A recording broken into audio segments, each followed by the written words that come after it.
Magandang hapon mga bossing. Eto papakita ko sa inyo yung 4 days conditioning. Ganto ang laban kapag 4 na araw mong nakondisyon ang gagamba mo gamit ang PFXG load mga bossing. Tingnan nyo, ayan o. Eto naman medyo orange na, eto mapusyaw na orange mga bossing. Tapos yung isa naman marang ma-orange na ma-brown. Ayan o. Ayan. Ayun yung isa mga bossing, pitis na pitis mga bossing yung tulog oh. Grabe. Ito namang isa, ayan. Pinagapangan natin parehas yan para makita natin yung talagang potensyal ng mga gagamba. Ayan, first buckle mga bossing, isasampa natin. Katulong natin dito yung tropa natin mga bossing. Ayan, first buckle. Uy, ayun oh, nagkagatan agad mga bossing. Grabe. Walang humpayan na naman na bakbakan to mga bossing. Grabe oh, ayan oh.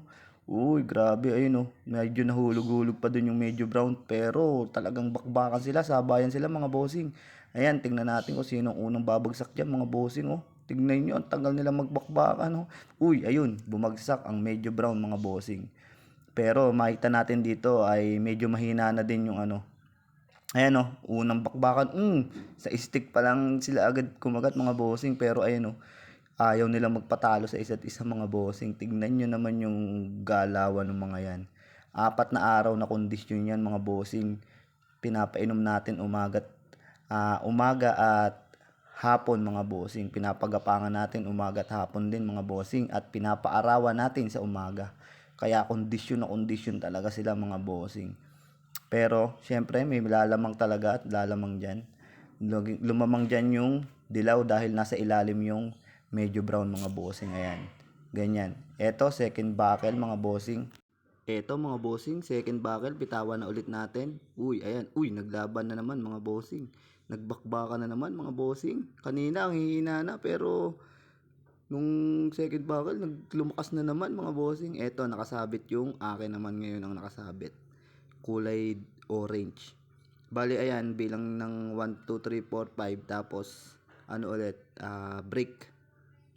Kasi hindi umaakyat. Ayan. Second buckle yun mga bossing. Eto third buckle mga bossing. Tanggalin muna natin ng mga sapot-sapot.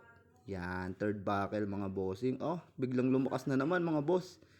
Ayun oh. Uy, naglampasan mga bossing. Okay. Isang bagsak, isang lampas. Ayan, fourth buckle mga bossing. Ayun, sa fourth buckle nadali na mga bossing. Natalo pa yung orange mga boss. Grabe, matindi talaga PFXG load mga bossing. Mahina na pero biglang lumalakas mga bossing. Ha, ang grabe mga bossing. Solid ng laban na yan. Tignan nyo, binilutan na mga bossing. Finish ball. Grabe. Napakagandang laban mga bossing. Ayan, isa pang replay para doon sa pagkaka-fishball na yun. Ayun oh. Ayun. Dinali agad sa likod mga bossing. Parang mahina na kanina yung medyo brown pero dumali pa din mga bossing. Ayun oh. Kinagat na sa likod. Hindi na binitawan mga bossing kahit bumipiglas yung orange. Grabe, PFXG load. Solid talaga mga